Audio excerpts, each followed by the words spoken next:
Is your business protected against the threat of malicious litigation and frivolous lawsuits? Are you sinking company profits into marketing campaigns that do nothing to contribute to the growth of your business? Bottled Business Sense provides practical business perspectives that uniquely emphasize both legal and media marketing strategies to protect and ensure the longevity of your business. Now, whether you're trying to provide a startup business with some level of stability or an established business with foolproof asset and estate protection, or simply attempting to get a better return for your business marketing dollars, Bill Bernard and Rick Moscoso will expose potential pitfalls to ensure the security and growth of your business, free from unwanted expense and the threat of litigation. You'll learn how to implement marketing and protection tools equal to those used by today's most successful corporations. Let's join Bill and Rick for today's Bottled Business Sense Show. Good morning, everybody. This is the Bottled Business Sense Show. My name is Bill Bernard, and we're here every Tuesday giving away free information on business topics, asset protection, estate planning, employment law, and social media, and all kinds of video information and all marketing information from Rick's side, and that's from my co-host, Rick Moscoso. And speaking of Rick, we're going to be dealing with a topic today that Rick has some interest in, and it basically is a topic that evolves around emails. Can't think of a person in the world today who doesn't use an email, and I probably could count on my hand the number of people I know who have not had their emails hacked at one time or another. So that being said, email hacking being so prevalent today because everybody uses a computer, everybody is involved on a daily basis, sending and receiving emails, that we thought it would be an important topic to address, in particular from Rick's perspective. So let me bring Rick on board and give a hearty good morning to Mr. Moscoso, and he'll tell us briefly why he thinks this topic's so important. Hey, Rick. Hey, how you doing, Bill? I'm doing great over here in California, and I tell you, I've knock on wood, I have not been hacked. You're one of the people on my hand, then, huh? Yeah. But I know that you hear it in the news constantly, these big corporations that have gotten hacked into, they collect email data. And some people take it lightly and some don't. But what you have to understand is a lot of times within just an email, they can harvest a lot of personal information. And that brings to mind, Rick, the credit card companies, when they're hacked, that involves all of us. Yeah, absolutely. Absolutely. Yeah, absolutely. So, one of the questions I think before we get into what to do if you're hacked, I guess a better question to lead that off with is, how do you know if you have been hacked, right? Good question. So, how do you know? Yeah, so there's typically 5 areas that people will tend to look at, or they'll suggest look at, and the first thing to look at to see if your password has been changed, right? And typically you will know that because you'll receive a password reset email, right? And so if you see a lot of activity going on that your password's been reset and you've been nowhere near your email, that could be that could be one of the first clues. You'd think people that were hacking your email, Rick, would know, would think of that, would say, gee, this guy's going to be alerted. Well, I guess you tell me they're hoping to get as much information as they can be in the lag time between your time they do it and you're notified. You would think, but, a lot of this stuff is done through automation, and you don't, the person doing or the system doing the automating doesn't really care. Right? Yeah. They just want the information. They want to harvest it and harvest it right now. Yep. So in addition to looking at or being notified with unusual movement or changes in your password, you also want to look at unusual activity in your inbox. And the first place you should look for that is take a look in your sent folder and see if there's emails being sent to people that you don't know. You may not recognize or see any activity until you actually look in your sent folder. And now it's getting sent and forwarded. Emails are getting sent and forwarded to suspicious, people. Right. So that could be another clue. You could also start receiving unexpected emails from various different sources. They may just, they may seem like spams, but it happens more and more frequently that you're seeing unusual activity from people that you're not expecting emails from. Yeah. One of the good ways that you can find out if you're using Gmail, it's seems to be a love or hate platform for a lot of people, but I use it. I have my emails forwarded to Gmail because it's just convenient for me. You can, when you're in the main screen, in your main window of Gmail, if you scroll all the way down to the bottom and look on the bottom right-hand side, you'll see the last activity that happened while you were logged into Gmail. And then there's a little details hyperlink that you can click. You click on the details and it pops up an information box that shows you the IP location of where you had last logged in. So you can, go to any IP locator. If you just go and Google IP location software, enter in that IP location. If it's in the vicinity of where you're at, then it is probably you. I don't know how close or how specific it is to the location. It certainly won't drill down to your house, but it will drill down to the area. But if you see that you're logging in from Yugoslavia, or someplace out, nowhere near you, then it's likely that you may be getting hacked, or you may have been hacked. So, if you're logging in from a brothel in Pahrump, you're probably in some big trouble there. Yeah, exactly. And there may be no indication at all that you're getting hacked, and you may have received an email. You open up an attachment because you were curious, and then next thing you know, havoc is being wreaked on your platform because you released a Trojan virus or something like that. That's important, Rick. That's very, very important. There's almost, and there may be more, but I recognize two types of hackers, right? The hacker that's trying to get in your email to get personal information, and the hacker who's trying to get in your email so you'll open it up and get a virus just to be evil, right? So maybe there's a guy who's trying to do both, but there are more motivations than just one for hacking an email. Yeah, absolutely. It's amazing a lot of times how easy it is. And now we'll get into a little bit of the what to do if your email's been hacked. It just amazes me how easy it is sometimes. Not that I've tried it, but these professionals who go out there and do this day in and day out and harvest emails very easily. Right. They can go to your accounts and guess what your password is. Yeah. There's a whole host of users out there that never change their passwords or think for some ungodly reason that, hey, I'm going to try and fool someone and make my password.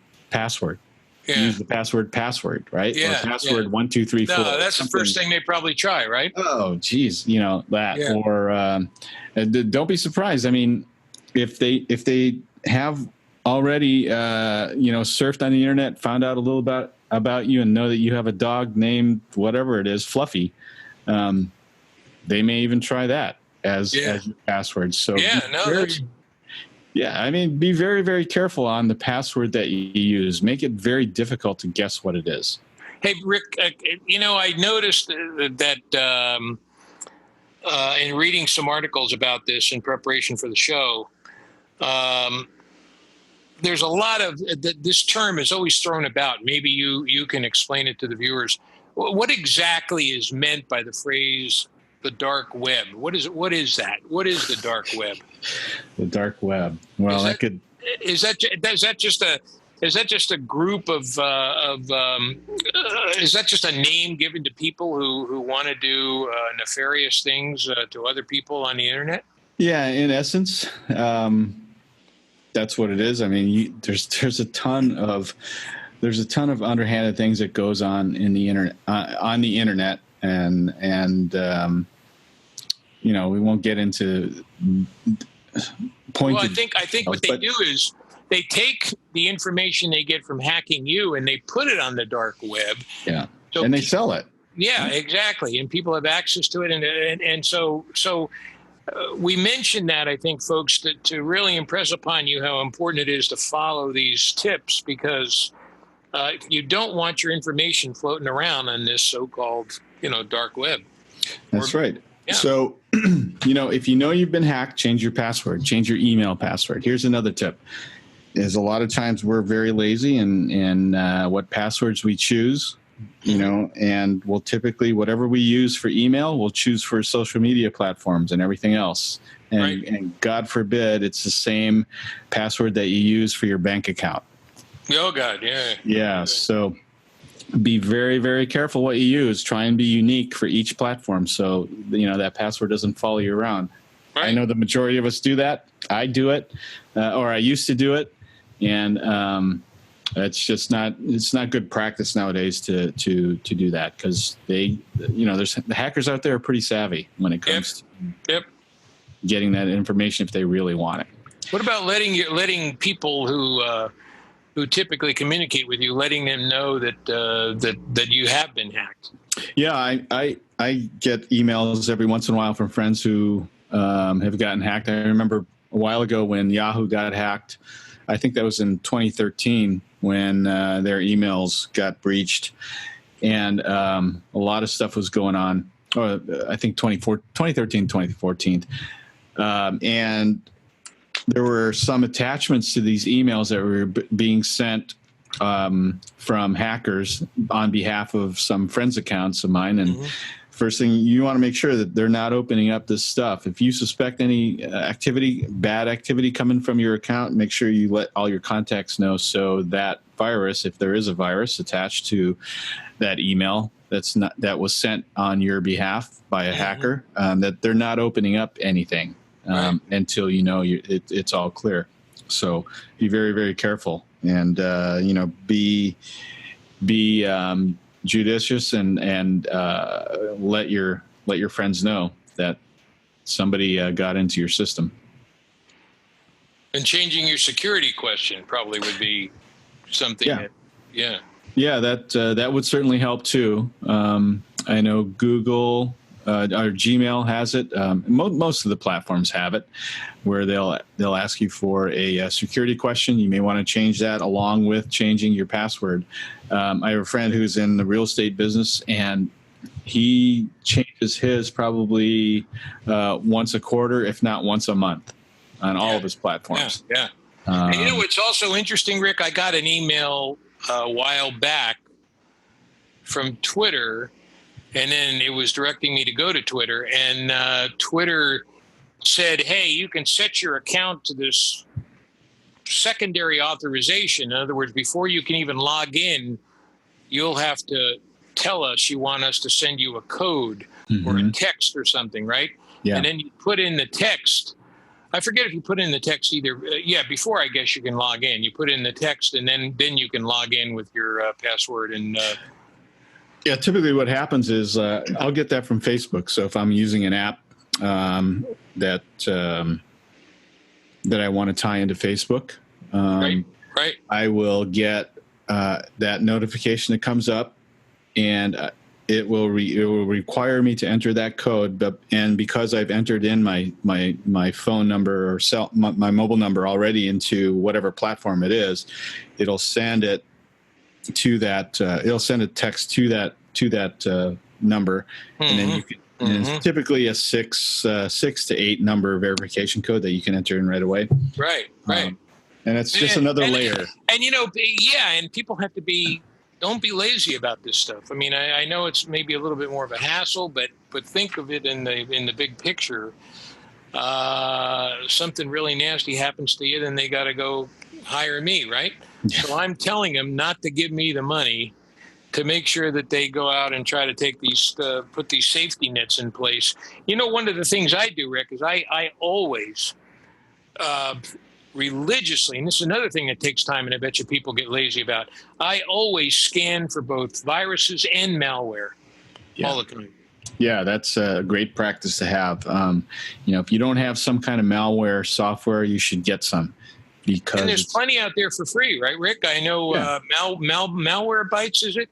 Yeah, there's that. McAfee has some. There's a bunch of them that'll give you limited access to their protection software. If anything, it'll do the scan on your computer, tell you what it's found, and then if it's more advanced findings that it has, then you can pay a small amount to get the full version of the software. But at least then you know that there's something bad happening in your computer and that you should get rid of it. So it's not a bad idea to at least have something, first level to detect some any kind of malware virus going on. And I know you were telling me this as well, or maybe you've already touched on it. You change other accounts with the same password, right? Never have the same password for multiple accounts. Yeah, I wouldn't. I mean, it's easy to do that because we don't, See how this, often, Rick? How often do we forget our emails or passwords, right? And so it's usually the same one. But see this list? List. Yeah, there you go. There you go. So everything is written down here, all the passwords, everything for everything I do, and it's there in case I need to refer to it. And you can lock it up in a safe or do whatever you need to do to protect it. But I'm pretty certain that if somebody breaks into my home, they're not going to be breaking in to steal my password list. They're probably going to be going after my timepieces or something else. And all kidding aside, they're not going to be doing that. So I leave it on my desk, or I throw it in the handy dandy safe here I have in my closet. But I guess when worst comes to worst, the thing you can really do, I guess, is create a new email address. But of course, you're hoping you don't have to do that, right? Yeah, unfortunately, I've had friends that have had to do that because they've gotten hacked so bad that they weren't willing to take the chance that something bad was still in there, and they just created a whole new account. I know that's happened to several friends of mine where they've actually done the same thing with Facebook, as well as their Instagram accounts. So it can happen on virtually any platform. So just be very, very careful. Be smart when you're choosing the password. Be smart when you are choosing your security questions. So just keep yourself protected, and if anything else, change it often. Yeah, absolutely. Well, Rick, it's been enlightening to say the least, and I think it's important for everybody to take note of. It's very straightforward, and it's a little list that you can make for yourself by watching this show and making sure that you check everything off and do what's right. And please, my advice would be take the time. Don't rush through the day. Pretend you're, instead of on the LA freeway, you're in Hawaii driving on a 2-lane road at 40 miles an hour, or maybe even 25, and just do what you got to do to make yourself safe. That would be my advice. Make yourself safe on the internet highway, right, Bill? That's right. Hey, that's a good way to put it. Very good, Rick. Very good. Well, thank you, Rick, very much for the show today. It's very informative. And you can find us, of course, on Twitter and on Facebook and on LinkedIn. And you can find us at bottlebusinessshow.com. You can find us at my website in a drop-down box provided at wfblegalconsulting.com. You can find us at YouTube. All you got to do is punch in Bottle Business Sense Show and it'll come up. But if worst comes to worst, remember bottlebusinesssenseshow.com. And that's where all of our videos reside, among other places. And you can always rely on going there and choosing from a whole host of free materials and in a number of different topics. So having said that, Rick, thanks again. We'll see you on the other side. I'll be back in California in a few weeks, and we've got a lot of exciting shows upcoming. So until next time, folks, we wish you the best, and we'll see you on the next Bottle Business Sense show. All right. Thanks, everybody. I'm looking forward to having Bill here live. I think we're going to do something a little bit different like we did when we first started and be together in the same room as we broadcast our next episode. So really looking forward to that. That'll be great. You'll get to see Abbott and Costello in the same room, right? Okay. All right. Thanks, everyone. Have a great day. Bye-bye now.